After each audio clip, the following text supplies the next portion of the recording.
Scott's currently adding agent-based modeling capabilities to InsightMaker, and even though it's only in alpha testing at the moment, I thought it best to at least give you a little hint as to what's coming so that if you find it on the menus here and there, you don't get caught off guard and say, well, what's this? So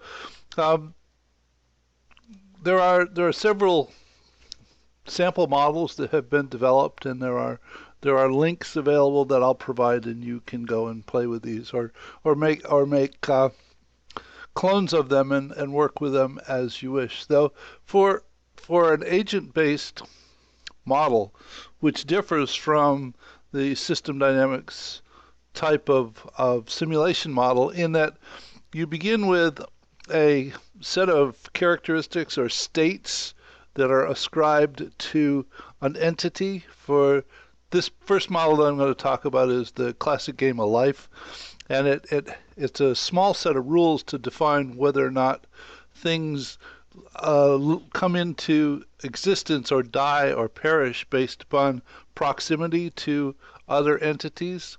So we start out with two different states. Things are either alive or dead, and there's a probability defined to sort of populate the model when it's initiated. And there are rules defined in terms of how something transitions from being dead to alive. In other words, if the entity has three nearby neighbors, then it transitions from dead to alive. But if it in fact has either less than two or more than three neighbors, then it perishes in the next cycle.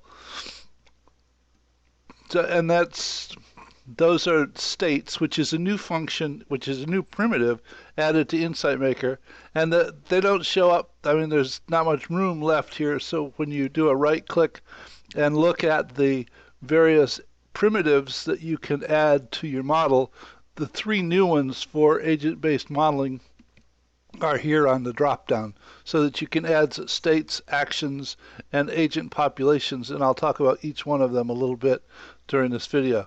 So then there is a function called neighbors that is used to, in fact, go out and look and figure out how many neighbors there are near each one of the entities or agents that's part of this population.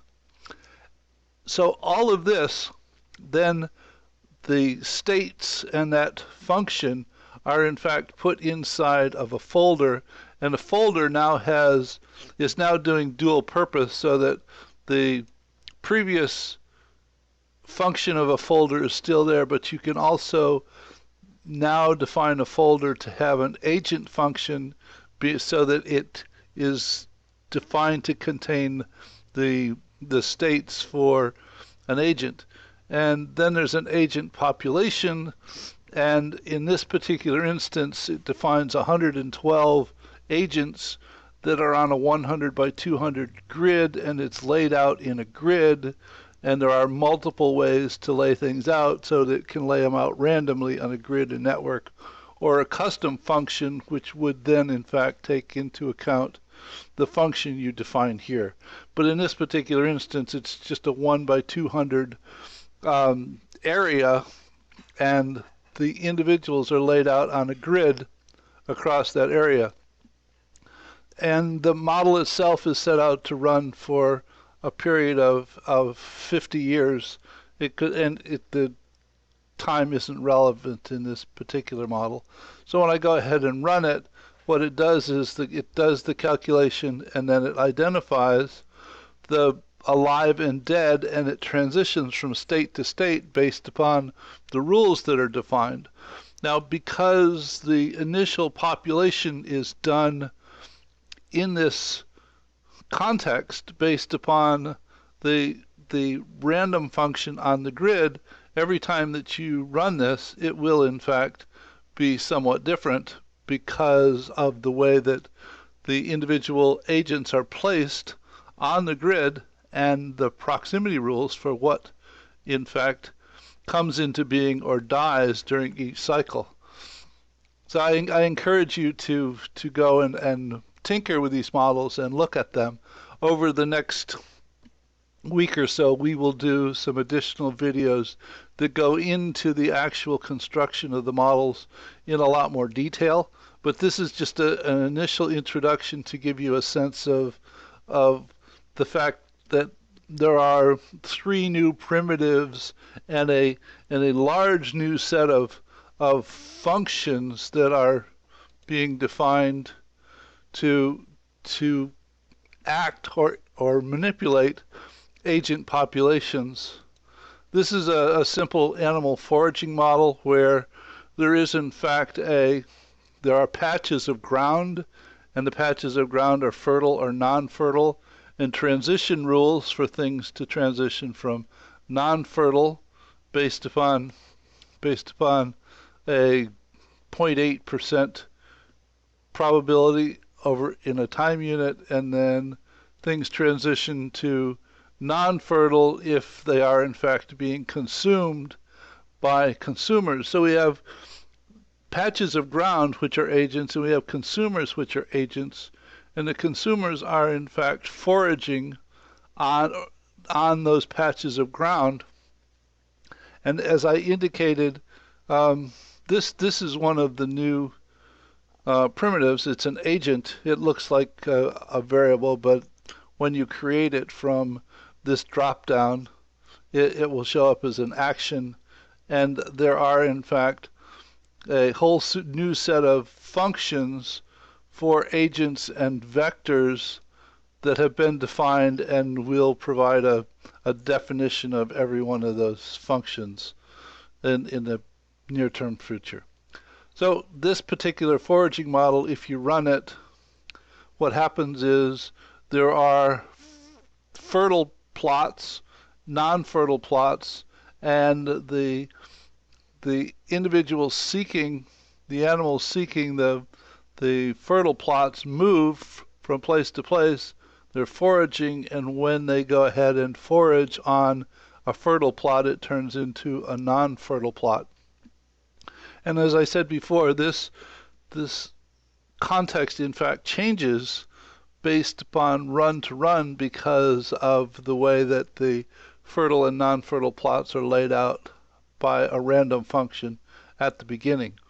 There's one more sample that's online for you to take a look at, which is a disease model where the population, an individual person, has the potential to be susceptible, infected, or recovered, and there are functions that govern a person's transition from being susceptible to being infected and then to finally recovered. And when they're recovered, after a period of time they lose immunity and become susceptible again. So this is the definition of the states for an individual person.